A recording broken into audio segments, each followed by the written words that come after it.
નમસ્કાર, હું દીપલ. આપ જોઈ રહ્યા છો ગાંધીનગરની સૌપ્રથમ web news channel live Gandhinagar. તો આવો નિહાળીએ આજનું જીવતું ધબકતું ગાંધીનગર લાઈવ ગાંધીનગરની નજરે.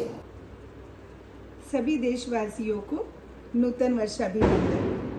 नव वर्ष आपके जीवन में नई खुशियाँ, नई उमंगें और नई सफलता लेकर आए। आपका जीवन सुख, शांति और समृद्धि से परिपूर्ण हो। Happy new year. ગુજરાતીઓ માટે દિવાળીનો તહેવાર બાદ નૂતન વર્ષની સાથે જ શુભ પ્રસંગોની શરૂઆત થઈ જાય છે.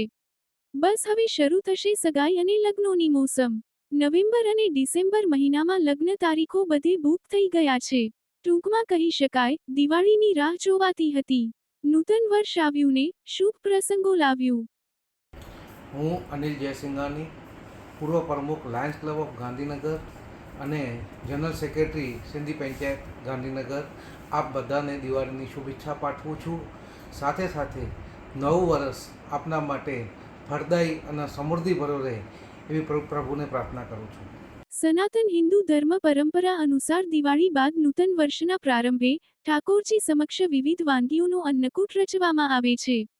સ્વાદ, સુગંધ અને પ્રભુ પ્રેમથી તરબોળ અનેકવિધ વાનગીઓનો રસથાળ ભગવાનને ધરાવીને ભગવાન પ્રત્યે કૃતજ્ઞતા વ્યક્ત કરીને ભક્તો ધન્યતા અનુભવે છે. પરમ પૂજ્ય મહંત સ્વામી મહારાજના આશીર્વાદથી દેશ વિદેશના તમામ બીએપીએસ સ્વામિનારાયણ મંદિરોમાં અન્નકૂટની ઉજવણીમાં લાખો ભક્તો, સહયોગીઓ સામેલ થઈ રહ્યા છે. આજે બીએપીએસ સ્વામિનારાયણ મંદિર શાહીબાગ, અમદાવાદ ખાતે ભક્તિભાવપૂર્વક સંતો ભક્તોએ ઠાકોરજીને ધરાવેલ 1200મી વધુ વાનગીઓના મનોહર અન્નકૂટના દર્શન કરી સૌએ ખૂબ આનંદ અને શાંતિનો અનુભવ કર્યો હતો. આ ભવ્ય અન્નકૂટની તૈયારીઓ છેલ્લા 45 દિવસથી ચાલી રહી હતી.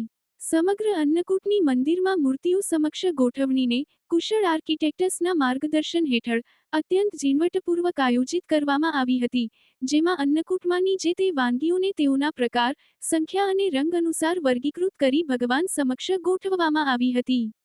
પૂજ્ય સંતો ઉપરાંત સમગ્ર અમદાવાદમાંથી સેંકડો યુવકો, પુરુષ હરિભક્તો ઉપરાંત 1500 કરતાં વધુ યુવતીઓ અને મહિલા હરિભક્તો દ્વારા છેલ્લા એક મહિનામાં નિયમિત રૂપે દિવાળી અને અન્નકૂટને લગતી અનેકવિધ સેવાઓમાં ભક્તિસભર શ્રમદાન કરવામાં આવ્યું હતું.